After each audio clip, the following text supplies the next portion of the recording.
is the Jesse Kelly Show, and I am pleased to welcome right here on the set the president, the big cheese at Heritage, and the man responsible for that dastardly Project 2025, Kevin Roberts. Okay, Kevin, I have to ask, how big does the smile get every time you hear one of the dirty commies complaining about Project 2025, giving you all the good publicity in the world? I've battled the radical left my entire career. I've been the only conservative on faculties, as you know, Jesse, so it's a lot of fun. And I'll tell you this, I think you'll appreciate it.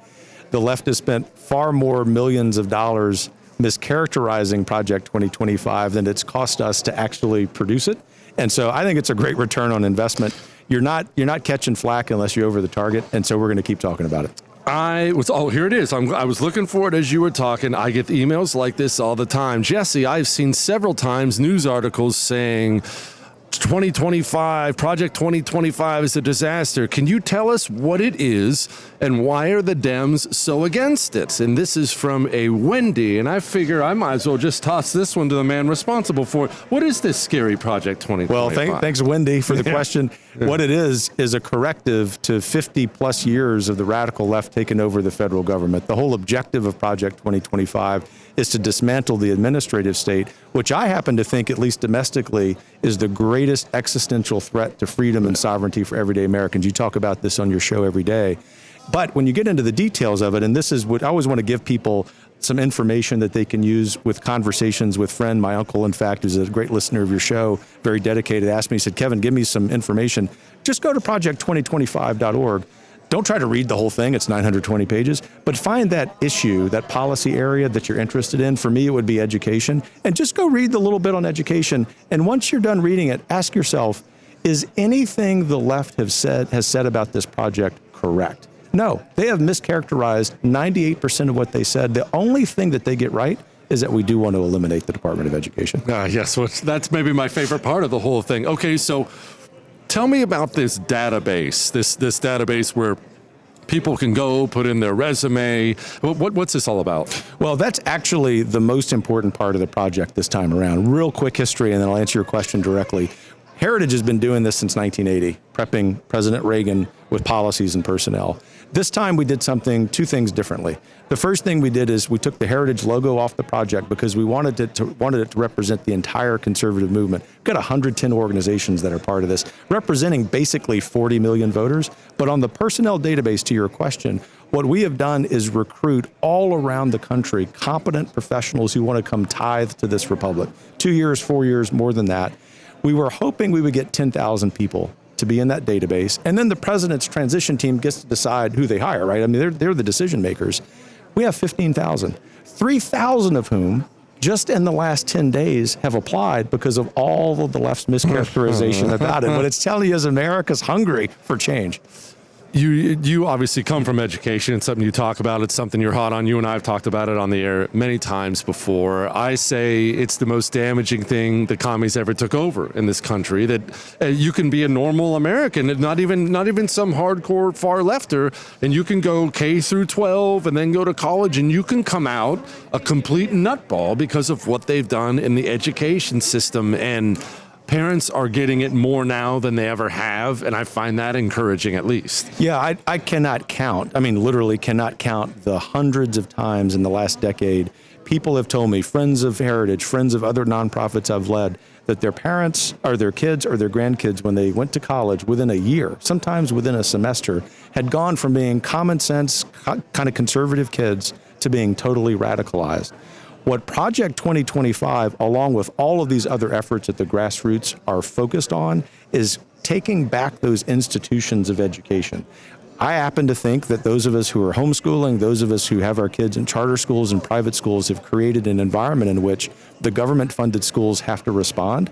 But unless there is institutional policy change at the federal level, whether it is a total elimination of the Department of Education or a massive change in how we fund universities, we're not going to stop this problem of kids and grandkids coming home for Thanksgiving dinner, and they are sounding a lot differently because professors have indoctrinated them.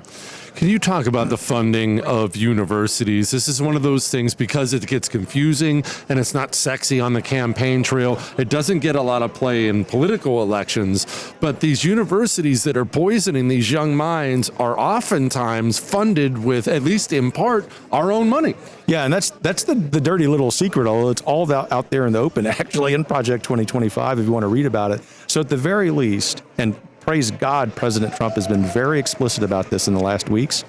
I would expect that the next Trump administration will have a Secretary of Education, whoever that may be, who's going to be focused on giving more control to the states over the funding of these universities. The reason this is important, and I know I've gone like one level of detail in the policy, the detail is important. You have governors like Ron DeSantis in Florida who've taken on those universities and saying, you're no longer going to use our money to indoctrinate our kids. If you're going to get our money, whether it's state money or federal money, you have to reflect at the very least that this is a neutral platform. We have used $1 trillion since 1979. That's how much we've spent on the U.S. Department of Education to do what? To indoctrinate 2 generations of Americans. Can you explain why that kind of thing happens so often in Florida? Florida's not the only red state we have in the union, and by the numbers, it's not even actually the reddest state we have in the union. And I know Ron DeSantis gets a lot of credit for that, but how is this not more of a thing? Look, I live in Texas. I love living in Texas. Don't get me wrong. I love the food. I like the people. Our GOP sucks. We don't get tangible things like this done as much as freaking Florida does. Why is this not a thing in every red state? I'll use the Texas example. I'm an alumnus of the University of Texas, one of the most politically liberal universities in the country. I somehow went in as a conservative and left as a conservative. But it is emblematic of the problem, not just in Texas, but in other red states. What happens is a large percentage of legislators, members of the legislature, are graduates of these schools, and they try to protect the institution, and they ignore. Actually, I will give some of them the benefit of the doubt. They ignore how bad the politics have become. But I'll tell you one silver lining to these pro-Hamas protests, Jesse, even at my alma mater, the University of Texas, it has caused the president and the boards of those schools and the governor to say enough is enough. Oh, praise God for that. Kevin Roberts, where can people get more info on this Project 2025? Again, because I get emails every day about it. What is this scary thing, and where do they go? Project2025.org. You can see the policies there. You can also sign up to be part of the next administration if the president so chooses. Appreciate you very much. Thanks, brother. Thank you. You bet. All right. We still have an hour, and we never mind. We still have 2 hours. I just lied. It's time to talk about why don't these people resign? Head of Secret Service comes out. She's not going to resign. They're not going to resign. This general doesn't resign. This person doesn't resign. Why is that a problem now? Why don't they have the honor? Why doesn't anybody fire them? And actually, it's going to tie right back into something that Kevin was just talking about when it comes to institutions and what institutions turn into over a long enough period of time. Before we talk about that, I want to talk to you about something a bit more personal, I guess I should say. You know, you remember when we as a show, we went back to Israel and did a big trip through the Holy Land. I got to baptize my son where they think, Jesus was baptized, and we're going through all these different places. And it's wild to me that all the friends we made over there now, they're getting rockets shot at them every freaking day. That's how people have to live their lives now. At the IFCJ, they have a pledge. All it is a pledge saying, we're with you. We're praying for you. You're not left without a care in the world. We are here with you, supporting you.